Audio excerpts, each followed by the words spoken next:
ये 2 number part है भगवान वामन देव का बलि का कथा का। तो महाराज वो तो बलि तो खुश हो गए, प्रसन्न हो गया।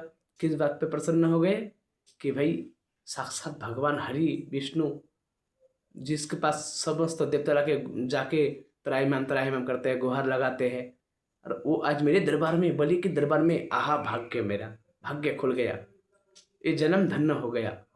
लेकिन गुरुदेव संकट बन गए। गुरुदेव बोलता है, मूर्ख, तेरे को मैं सबका राजा बनाना चाह रहा हूँ, तुझे सब तीनों लोगों का राजा बनाना चाह रहा हूँ, और तू है कि अपना किस्मत को ठुकरा रहा है।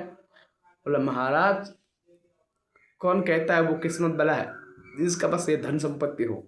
असली किस्मत वाला तो वो है जो मेरे दादाजी ने भगवान हरि को पाया, और आज हरि मेरे दरबार में आया, उन्हीं की कृपा से। फिर मैं तो हरि को दूंगा उनको जो चाहिए 3 पग। बोला, तो जानता नहीं है वो छोटा छोटा चरण बना के आया है, वो अभी देखते देखते इतना बड़ा बड़ा चरण कर देगा, तो सब कुछ छीन लेगा, तो कंगाल कर देगा।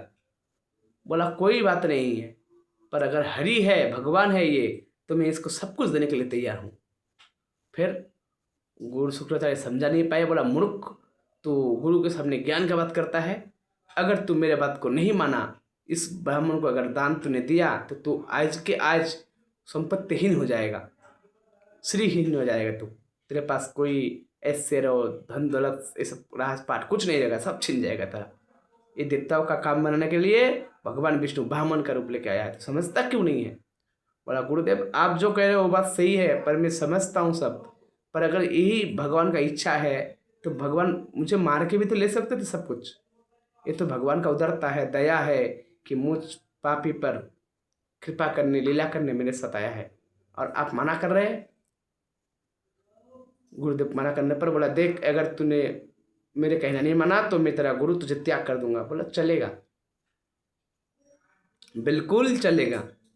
भगवान के लिए गुरु को त्यागना पड़े तो त्याग दो।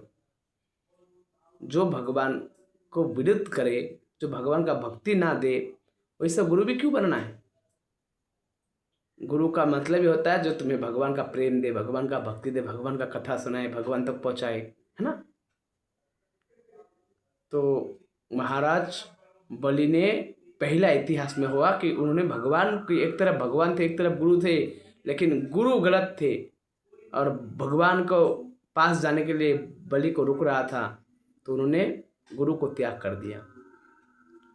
आहा, भाग्य मेरा, मैं श्रीहीन हो जाऊं चलेगा गुरुदेव, आपने जो श्राप दिया, मैं धनहीन हो जाऊं चलेगा, पर मैं भगवान का भक्त ही नहीं होना चाहता।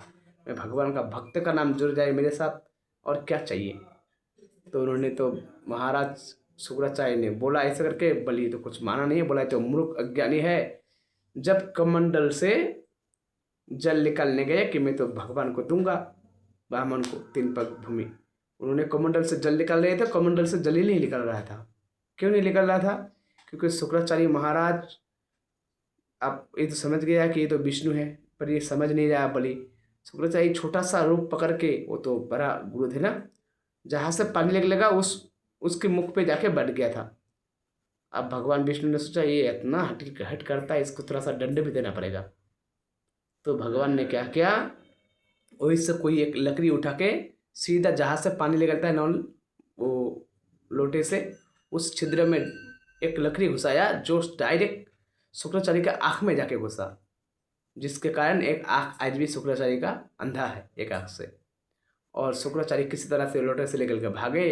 फिर वो जल बलि ने हाथ में लिया, हाथ में लेकर प्रतिज्ञा किया कि मैं, हे वामन देवता, आपको 3 पग भूमि में दान करता हूँ, महाराज प्रहलाद का पोता बलि दान करता हूँ। ऐसे जैसे कहा, भगवान हरि प्रसन्न हुआ मन में कि गुरु की श्राप से भी नहीं डरा। आप देखता हो मेरे माया से भगवान छोटी सी ब्राह्मण देवता के रूप में आया, छोटी सी मान लो बच्चा सा, वो देखते देखते देखते देखते महाराज जो बलि के दरबार थे, राजमहल थे, सबसे ऊंचा ऊंचा जो पेड़ थे बड़ा बड़ा, उस समय का तो सब बड़ा बड़ा हुआ करता था, जो बड़ा बड़ा दानव थे बड़ा बड़ा आकार का, वो महाराज देखते देखते देखते भगवान विष्णु तो गायब हो गए, खाली भगवान विष्णु का, हरि का चरण रह गया धरती पे, खाली चरण ही दिखाई दे रहे थे, भगवान दिखाई नहीं देता, क्योंकि भगवान तो स्वर्ग लोग सब लोग फाड़ के ब्रह्मा लोक तक चले गए थे। एक पग में पूरा पृथ्वी को नाप लिया, दूसरे पग में पूरा, एक पग में 14 नीचे का लोक, एक पग में पूरा 14 ऊपर का लोक, 7 लोक नीचे का 7 लोक ऊपर का, 14 भुवन खत्म 2 पग में। इतना बड़ा विशाल आकार, इतना बड़ा दिव्य रूप बलि देख के धन्य धन्य हो गया। बलि को डर नहीं लगा, लेकिन भगवान ने बोला, देखो बलि, तुम मेरे भक्त प्रहलाद का परपत्र हो, पोता हो, और वो बड़ा वचन का पालन करता था, तुम भी करते हो, पर आप बताओ, तुम्हारा वचन तो झूठा हो गया। तुमने क्या कहा था 3 पग भूमि दोगे, पर मेरे 2 पग में तो सारे संशिष्टि आ गए, कुछ नहीं बचा।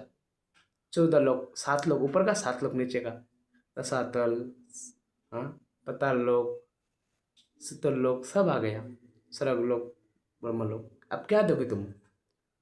तो बलि ने अपना पत्नी की तरफ देखा। उसके पत्नी ने कहा कि हे, उनका पत्नी नाम भी क्या, वसुंधरा, ऐसा कुछ नाम था उसका पत्नी का भी। उन्होंने बोला कि ए स्वामी, दानी बड़ा होता है या दान बड़ा होता है? उसका उसका पति को पता था कि जो दान करता है वो बड़ा होता है, दानी बड़ा होता है, दान छोटा होता है। जो दान कर रहा है वो बड़ा होता है। जैसे मान लो आप व्यक्ति हो, आप कुछ दान कर रहे हो, तो वो दान से बड़ा भी आप हो, क्योंकि आप दान कर रहे हो। तो उन्होंने कहा कि आपने दान तो किया, पर आपने खुद को नहीं दिया भगवान को, आप खुद को सौंप दो भगवान के चरणों में। तो पत्नी के ऐसा कहने पर सुझाव लेके भगवान को बोला, रुको भगवान, मेरा वचन झूठा झूठा नहीं हुआ, मैं उसे अभी सत्य करके दिखाता हूँ। बोला कैसे? बोला आप बताइए भगवान, जो दान करता है वो दानी बड़ा होता है या वो वस्तु जिसे हम दान करते हैं? बोला दानी बड़ा होता है। तो भगवान, अभी तो आपको मैंने 2 पग में दान दिया हूँ, ये तीसरा पग में अब मैं दानी, मैं आपको अपने आप को आपके चरणों में सौंप देता हूँ, मैं बलि। ओहो, भगवान नारायण ने, विष्णु ने ये रूप देखा, और ये बात सुन के उसके सर पे, आज तक भगवान का जो कृपा है ना, पता नहीं न जाने कौन से गुण पर दया निधि रीझ जाती है। जिस चरणों का धूलि, जिस चरणों का छत्र छाया ब्रह्मा को नहीं मिला, शिव को नहीं मिला, हनुमान जी को नहीं मिला, बड़ा बड़ा से भक्त को नहीं मिला, वो महाराज बलि को मिल गया। एक बलि ऐसा शख्स है जिसकी जिसका हरि का चरण जिसके सर पे हो, और भक्तों तो हरि का हाथ है, लेकिन यहाँ पे हरि का चरण मिल गया, क्या बात है। बोला ये दुष्ट वस्तु के बदले अगर हरि का चरण मिल जाए और क्या कहना है। तो फिर महाराज इसी तरह से उन्होंने कहा भगवान ने कि देखो, तुम्हारे निष्ठा से मैं प्रसन्न हुआ, मैं आया था तुझे छलने के लिए, तूने मुझे ही छल लिया। हाँ, तुमसे मैं तो बड़ा प्रसन्न हुआ। क्यों? क्योंकि आज तक मैं संसार को बांधता आया, भक्तों को बांधता आया, तूने मुझे बांध लिया अपना भक्ति से बलि, तूने मुझे छल लिया, छलिया नाम मेरा है, तूने मुझे छल लिया। और क्या कहने लगे भगवान कि तुम्हारा मन में जब इंद्र बनने का इच्छा है तो तू अवश्य बनेगा इंद्र, अभी नहीं, अगले धन्वंतर आएगा तुझे इंद्र बना देंगे, और अभी फिलहाल तुम पताल लोक में रहो। बोला भगवान, मैं आपके बिना कैसे रहूं? अब तो मैं आपका दर्शन कर चुका हूँ, आपका भक्ति कर चुका हूँ, आपको मुझे पाना है, आपके साथ रहना है। तो बोला भगवान तो बांध गए भक्ति में, भक्तों के भक्ति में, भगत के बस में भगवान। बोला चलो, आप भगवान बलि को पताल लोक का राजा बना दिए, जब तक इंद्र नहीं बनता है, और देवताओं को जो संपत्ति लिए थे वो सब देवताओं को सौंप दिया। इंद्र सूर्य चंद्र सब अपना अपना लोक में चले गए, और भगवान चले गए कहा, पताल लोक। वो गेट पहरादार होता ना, दरबान बोलता है जिसको, वो बलि राजमहल पताल लोक के महल में रहने लगा, और जो हरि है वो रक्षक बन के वहाँ पहरादार बन गए। उसके बाद नारद जी घूमते घूमते दिखे, भाई वामन अवतार का लीला तो खत्म हो गया, पर भगवान कहाँ चला गया, हरि कहाँ चला गया? ढूंढा, नहीं मिला, बैकुंठ गए, बैकुंठ में माता लक्ष्मी सर पे हाथ दे के चिंता में बैठा है। बोला नारद जी प्रणाम, नारद जी ने प्रणाम किया माता लक्ष्मी को। माता लक्ष्मी प्रणाम, आप बताइए हरि कहाँ गया? अभी अभी तो सुंदर लीला कर रहा था बलि के दरबार में। बोला पता नहीं मुझे, पता नहीं। बोला नहीं। बोला गड़बड़ मामला है। बोला क्या गड़बड़ मामला है? बोला मैंने सुना ऐसा कि बलि ने अपना भक्ति भाव से बांध के हरि को लेके चला गया। कहा पाताल लोक में। तो आप क्या होगा? बैकुंठ का क्या होगा? संसार का क्या होगा? बोला भक्तों का आधीन भगवान, वो तो करुणा निधि दया निधि है। उन्होंने भक्त जिसे कहता है भगवान वैसा करता है। हाँ, तो आप क्या करें? नारद जी को बोला, नारद जी, लक्ष्मी देवी ने बोला, माता लक्ष्मी ने, कि आपका पास तो बहुत बुद्धि होता है, उत्पन्न बुद्धि भी। किसी शांति घर में झगड़ा लगाना हो लगा देगा, किसी का घर में आग बुझाना हो आग भी बुझाएगा, तो आग भी लगा देगा। ये नारद जी ऐसा है। बोला नारद जी मुझ पर कुछ कृपा करो, कुछ बताओ क्या करना चाहिए। नारद जी ने बोला देखो माता, अभी अभी रक्षाबंधन आ रहा है, आप एक काम करो, बलि को अपना भाई बना लो और रक्षाबंधन में अपना पति को मांग के लेकर आए। तो बात समझ में आया लक्ष्मी देवी को। कुछ दिन बाद रक्षाबंधन आए और माता जो लक्ष्मी था वो जाके वो पाताल लोक गए, जाके बलि को प्रणाम किया। बलि को प्रणाम करके बोला आप मेरे भाई जैसा समान हो, भाई जैसा हो। एक दूसरा ने रूप बना के गया था ताकि पहचान न ले। तो बलि तो बड़ा धर्मात्मा राजा है, भगवान भी उसके पास है, वो तो प्रसन्न है, वो तो पाताल लोक को ही स्वर्ग मान के बैठा है। तो बोला ठीक है बहन, रक्षाबंधन में रक्षाबंधन बांध दिया हाथ में। और राखी बांधने के बाद तब जब बलि कुछ संपत्ति वगैरह कुछ देना चाह रहे थे तो माता लक्ष्मी ने मना कर दिया। बोला मैं जो चाहूँ वो मिलेगा? बोला हाँ। बोला मुझे तुम्हारा जो दरबार है ना, वो द्वार में खड़ा सैनिक है वो पसंद है। मतलब भगवान विष्णु की तरफ इशारा कर रहा है। बोला इनको पसंद है। आप बलि रोने लगे। अगर रक्षाबंधन के दिन बहन जो मांगेगा नहीं देंगे तो भी दिक्कत, और अगर देंगे तो भगवान को मांग रहा है, भगवान को कौन देना चाहता है। एक बार तो बलि ने कहे बैठा कि हे बहन, पूरा पाताल लोक भी आप रख लो पर इनको मुझसे दूर ना करो। बोला नहीं, मुझे तुम्हारा पाताल लोक तुम रखो, और धन दौलत चाहिए तो बोलो, पर मैं इनको चाहिए, मुझे ये मेरा है।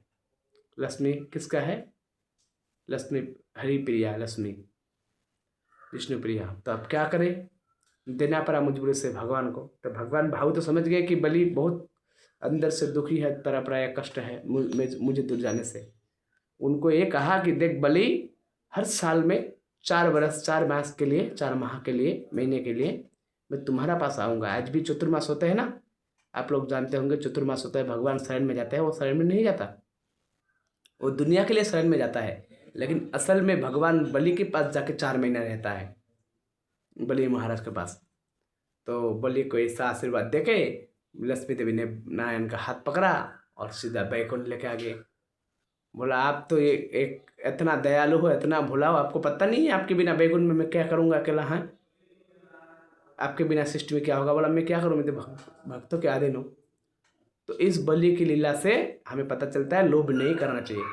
बलि के पास अपना महल था, राजमहल, खाना पीना सब कुछ था ना, लेकिन उन्होंने फिर भी क्या किया, और राज्य चाहिए, और राज्य चाहिए कहते कहते सड़क तक पहुँच गया। अब ज़्यादा लोभ बढ़ गए तो भगवान को लीला करना पड़ा, सब कुछ छीन गए। लोभ नहीं करना पड़ा, इसमें लाभ हुआ, भगवान मिल गया ना, बस बात खत्म। क्योंकि भगवान से बड़ा कुछ नहीं है सृष्टि में। आप नहीं थे, भगवान था, आप हो, भगवान है, आप चला जाओगे, भगवान रहेगा, फिर क्या करना है। संसार का रिश्ता का बात करें तो वो आज है काल नहीं है, पता नहीं। तो महाराज इस घटना में एक कथा और भी है। आपने कृष्ण लीला में एक पुतना राक्षस ने देखा होगा, वो बलि महाराज का बहन है, उसका नाम था रत्नमाला। वो जब ब्राह्मण भगवान को छोटा रूप में देखा, मन में इच्छा कि इसको मैं अपना दूध पान कराऊं, लेकिन जैसे विराट रूप लिया बड़ा करके तो मन में क्रोध आया कि इसको मैं अपना जहर लगा के स्तनपान कराऊं।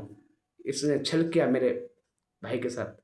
फिर महाराज वो क्या किया, वही जो इच्छा किए, भगवान ने दोनों इच्छा वरदान दिया, तथास्तु दोनों इच्छा पूरा किए।